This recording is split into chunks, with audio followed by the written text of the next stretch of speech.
Hello and welcome to Witness. I'm Raghi Omar.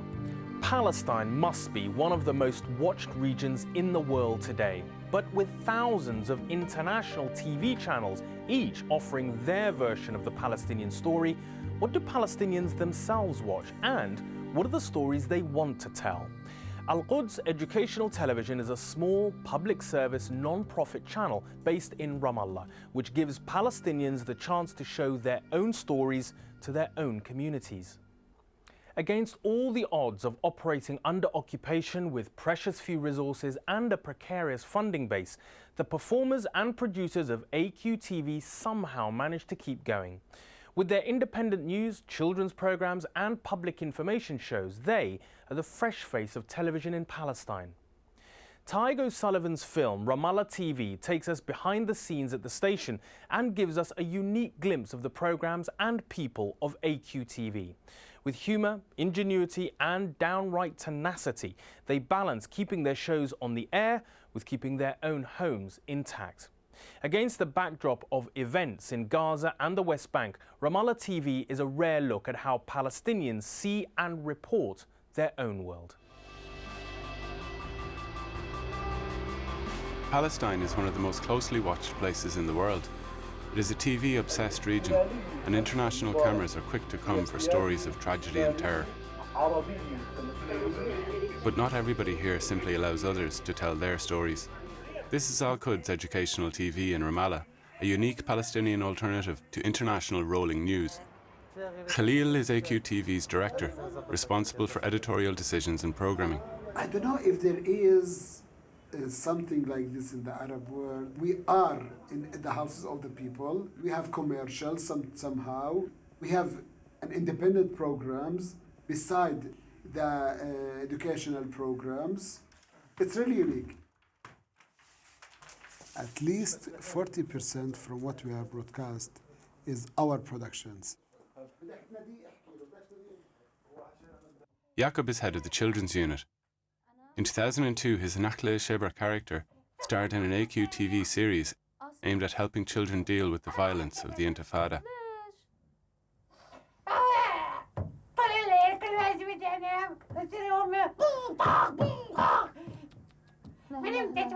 Nakhle Sheber. Nakhle, it means the palm tree.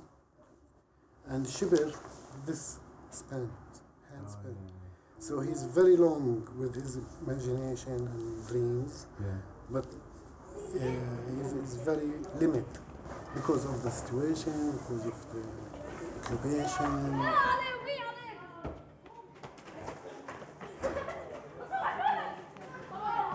We try to convince the people that this is alternative of the other media. Because actually we are not part of any of the party. We are not against or with. Just give them a space to think, a space of their imagination.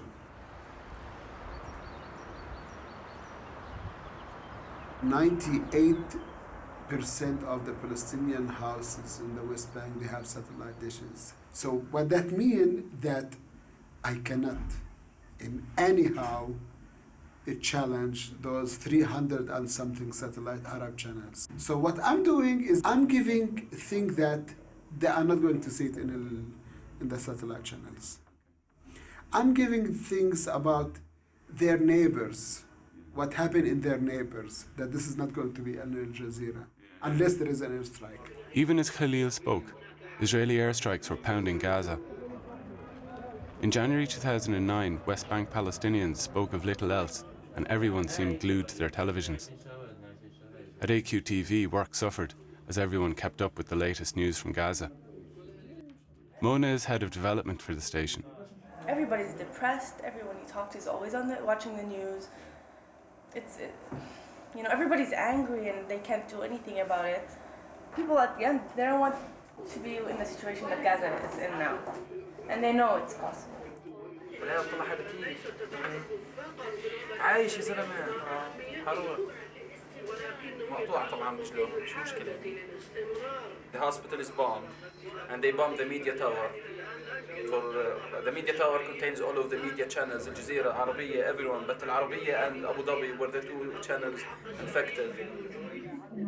when the massacre happened in Gaza. You have to decide what you are going to do. You are local TV and you have people that are watching us. I mean, are you going to move immediately to Al Jazeera like other colleagues did? I decided not. We moved to Al Jazeera like for the news. And then we got our material warning the children and the family what could happen for the children if they watch all these kind of violence.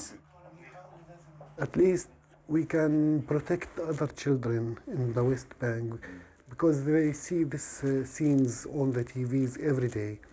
Children killed, people killed, blood, all these things. And it's making a bad feeling for them. Okay, stand by. If you do little thing, it's better than you do nothing. 4. أعزائي المشاهدين، حلقتنا رح تدور حوالين المشاهد المأساوية والعنيفة والدمار اللي عم بمروا فيه أهلنا في غزة المحتلة، وتأثير هذه المشاهد اللي عم نشوفها إحنا على أجهزة التلفزيونات على أطفالنا الصغار. I feel very good when I do something for children in Palestine because they need it really. I used to work in theater around 25 years. I used to make performances everywhere, in schools, refugee camps, in the street, everywhere. I did more than 1,500 shows. Before the Intifada, I used to make 3-4 performances every day. During the first Intifada, I worked very hard really. I used to go to Gaza. Once I spent 5 days in Gaza. I did more than 12 performances. But now the situation in Palestine, it became more complicated. Before I used to go to make a show in Jerusalem. I come to Ramallah, I make a show in Ramallah. I go to Nablus.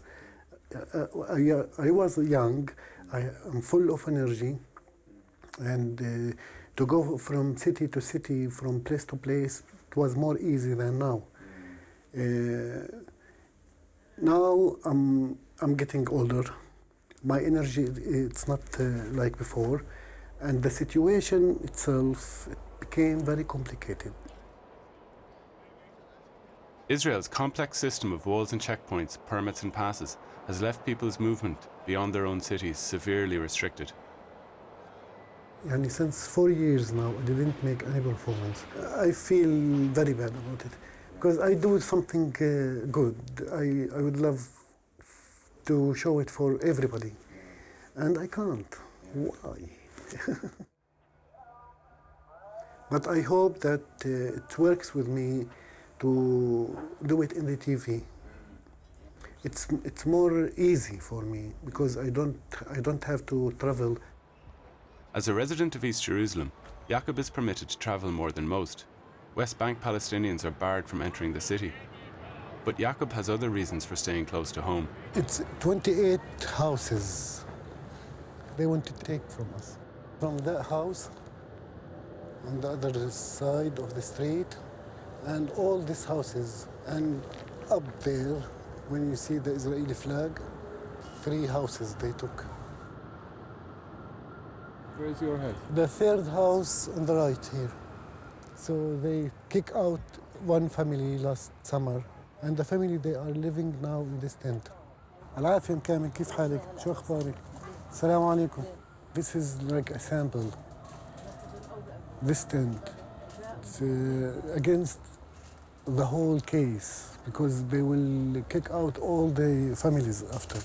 So most of the families, they come and they stay here in this tent to say that we are not leaving our houses.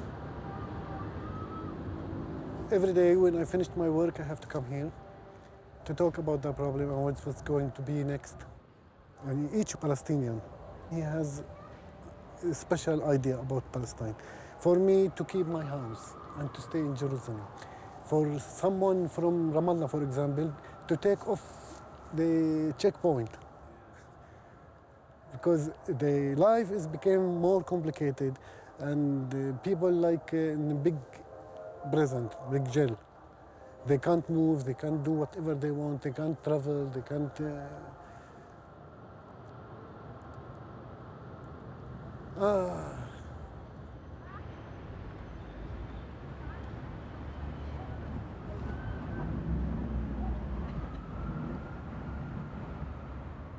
Jakob and the rest of the staff are gone home, AQTV keeps broadcasting, fighting 24 hours a day for a small share of the audience.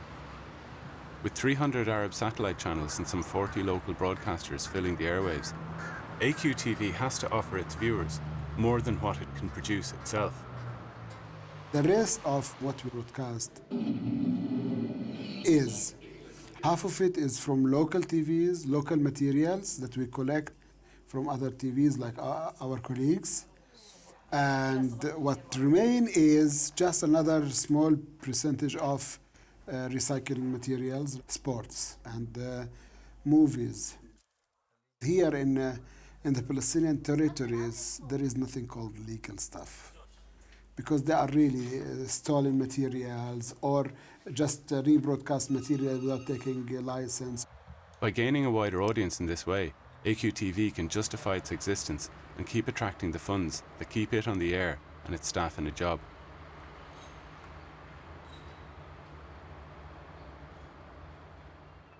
Join me after the break as the programme makers at AQTV battle with funding and try and turn their own experiences of living under occupation into something of a comedy.